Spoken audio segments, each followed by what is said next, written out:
отново ще се докоснем до съкровищницата на учителя Бейса Дуно. Мисли за душата. Отделянето на човешката душа от Бога съставя един от най-великите моменти в битието. Той отделяне е известно в ангелския свят под названието зазоряване на човешката душа.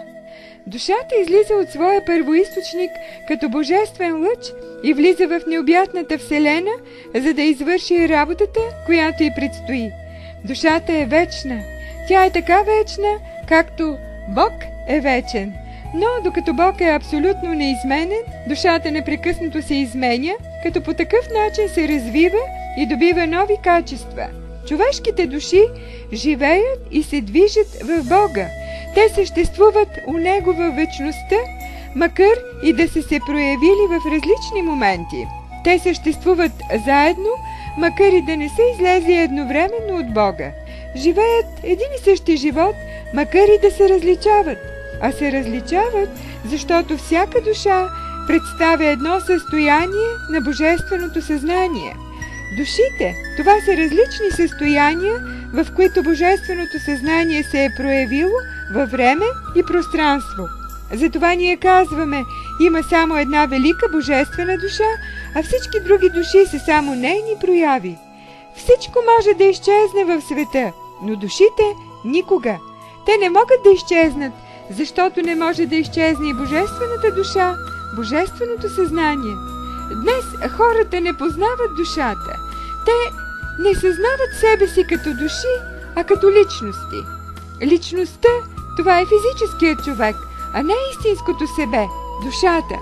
Те познават и личностите на другите, а не душите им, които са истинските им ближни.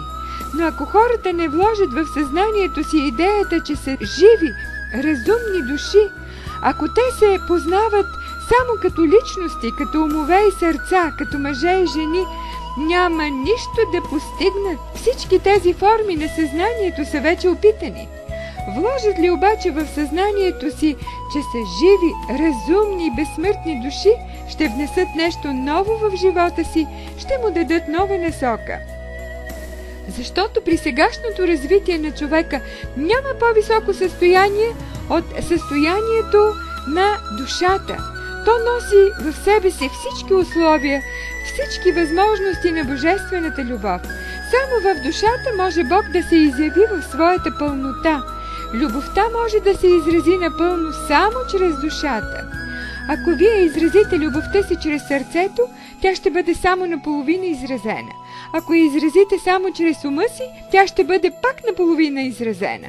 А всички слабости в света проистичат от половинките. До сега човешката душа е напъпвала.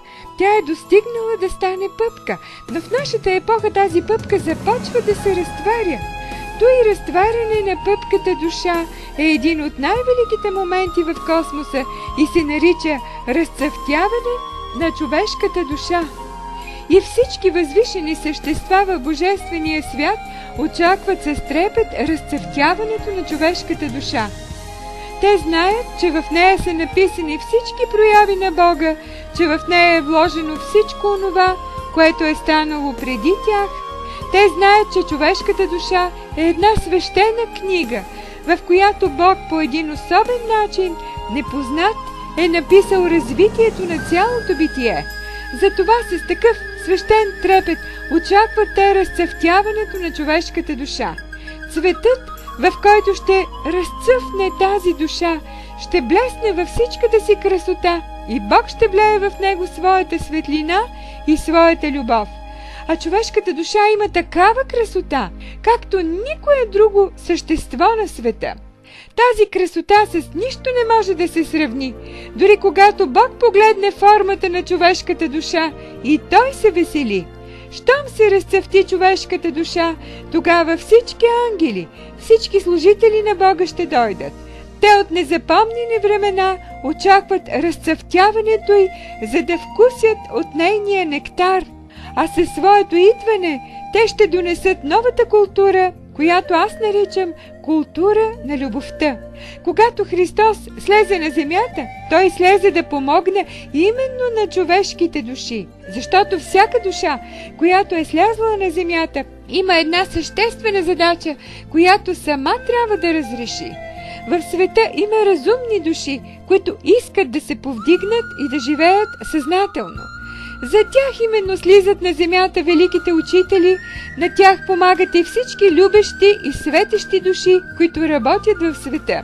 Защото само души, които любят и които светят, могат да помагат на другите души. Те са завършили своите изпити на земята. В тях божественото съзнание е пробудено.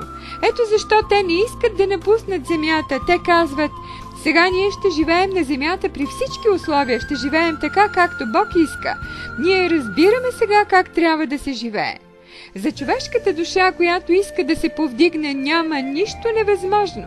Тя е силна благодарение на своята връзка с другите души, които са истинските и ближни. И колкото по-голям е броят на душите, с които човешката душа е свързана, толкова тя е по-силна, по-неуязвима. Успехът на душата на всеки от нас зависи от броя на душите, с които тя е свързана.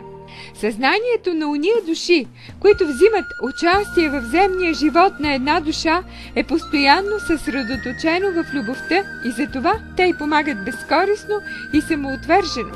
Ето защо изкуството на земния живот се състои в това, докато човек е на земята, в тази малка форма, да влезе във връзка с душите на другите хора. Там е ключът на успеха. Дори една душа да ви обича на земята, тя е в състояние да ви помогне в мъчнотиите на живота. А когато много души насочат любовта си към един човек, той може да стане всичко.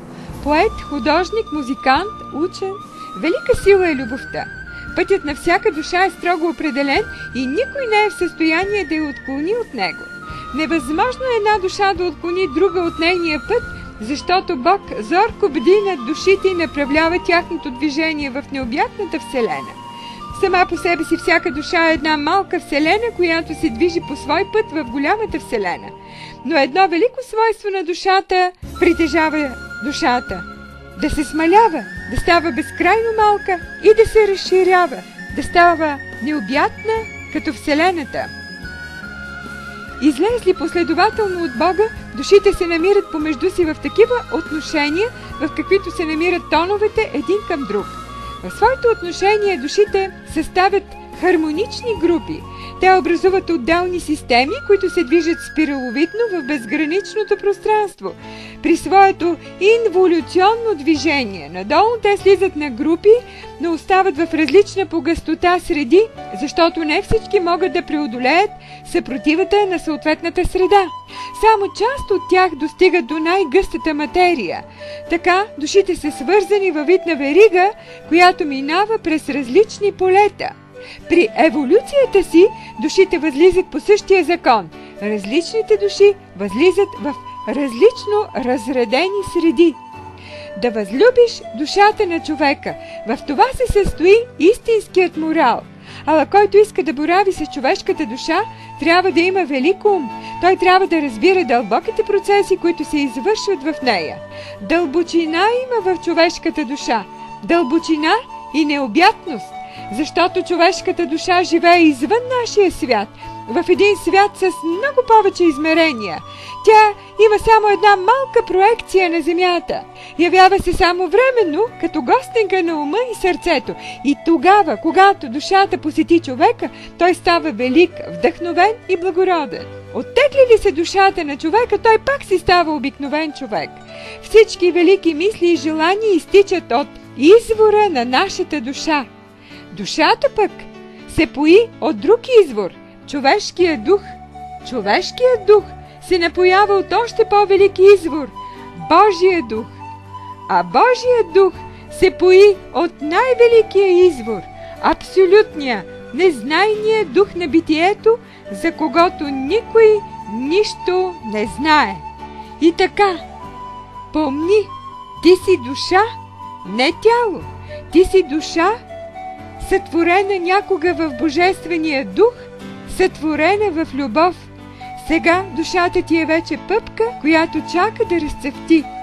Съсредоточи съзнанието си в нея, защото това е един от най-великите моменти на живота ти. Тогава ти ще се разтвориш за великото слънце, което озарява целия божествен свят.